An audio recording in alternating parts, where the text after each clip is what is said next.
বিচার তর্কে কিছু দরকার নেই।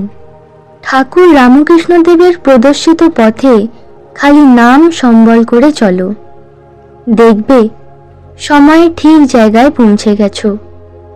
তোমাকে বেদান্ত সাংখ্য দর্শনও দেখতে হবে না, পঞ্চতাপও করতে হবে না, তীর্থে তীর্থে চারিধামেও ঘুরতে হবে না, ধ্যান জপও করতে হবে না, সন্ন্যাসও নিতে হবে না, ঘর দুয়ার দেশ ত্যাগও করতে হবে না, কোনো কঠোরতাই করতে হবে না।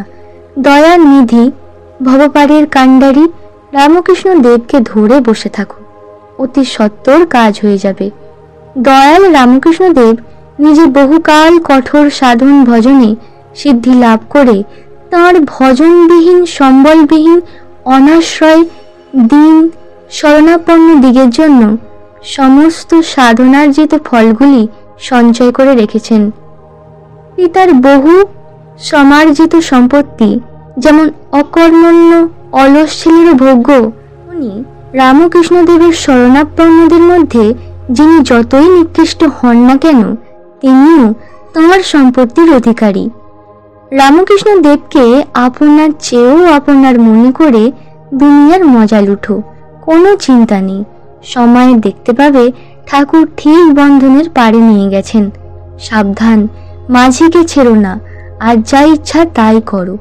ঠাকুর রামকৃষ্ণ এমন দয়ালু যে একবার তাঁর শরণাপন্ন হয় সে যেখানে তাঁকে নিয়ে যায় তার যাই হোক তিনি পরম প্রীতিতে সঙ্গে যান ও সকল বিপদ থেকে রক্ষা করেন। সাবধান, বারবার সাবধান, রামকৃষ্ণ দেবকে ছেড়ো না।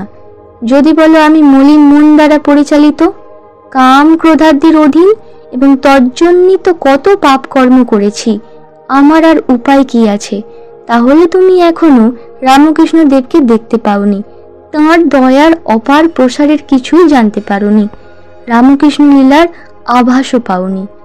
ভগবানের ভাণ্ডারে দয়া নামে যে একটি অপূর্ব জিনিস আছে, সে দয়াতে রামকৃষ্ণদেবের শ্রী দেহখানি গঠিত। দয়াময় ঠাকুরের শ্রী অঙ্গে কেবলমাত্র দয়া বই অন্য উপাদান নেই।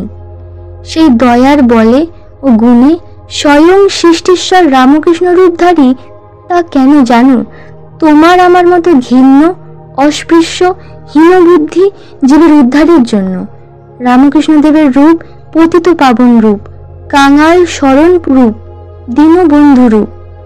যে রূপের এ গুণ ও এ মাধুরী, সে রূপের কাছে তুমি আবার মলিনাত্মা, মলিনময়, রিপুর অধীন, এটা ভেবে ভবসিন্ধু পারে নিজেকে উপায়বিহীন মনে করে হতাশ হচ্ছ। হায় রে বুদ্ধি! দেখো, পুলিশ যেমন চোরকে তার সাহায্যকারীদের সহিত গ্রেপ্তার করে, দয়ানিধি রামকৃষ্ণদেবও স্বর রিপু পরিবেশিষ্ট ইন্দ্রিয়াধিরাজ মনকে তোমার যাবতীয় কৃত অকর্মের সহিত পাকড়াও করে নিয়ে যাবেন। পুলিশের বিচারালয়ে যেমন অপরাধীর কারাবাস শাস্তির বিধি, দয়াল রামকৃষ্ণদেবের বিচারালয়ে ভবকারাবাদ মুক্তির বিধি। বেকসুর খালাস, পুলিশ ন্যায়বান, প্রভুদেব দয়াল। প্রভুদেবের মধ্যে দয়াল উত্তাল তরঙ্গ এত প্রবল যে যেখানে অগণ্য অত্যুচ্চ শৃঙ্গন বিশিষ্ট কোটি হিমাচল সদৃশ্য গুরুকলেবর মানুষের মতো যে কেহ উপনীত হয়, তাকেই যে কোথায় ভাসিয়ে নিয়ে যায় তার আর নাম গন্ধমাত্র পাওয়া যায় না।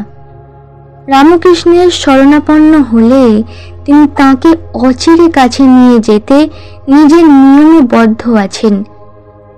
এখন নামের মহিমায় প্রভুর মহিমা বুঝলে তো? খুব সাবধান, দয়ানিধি রামকৃষ্ণ নামটি ছেড়ো না।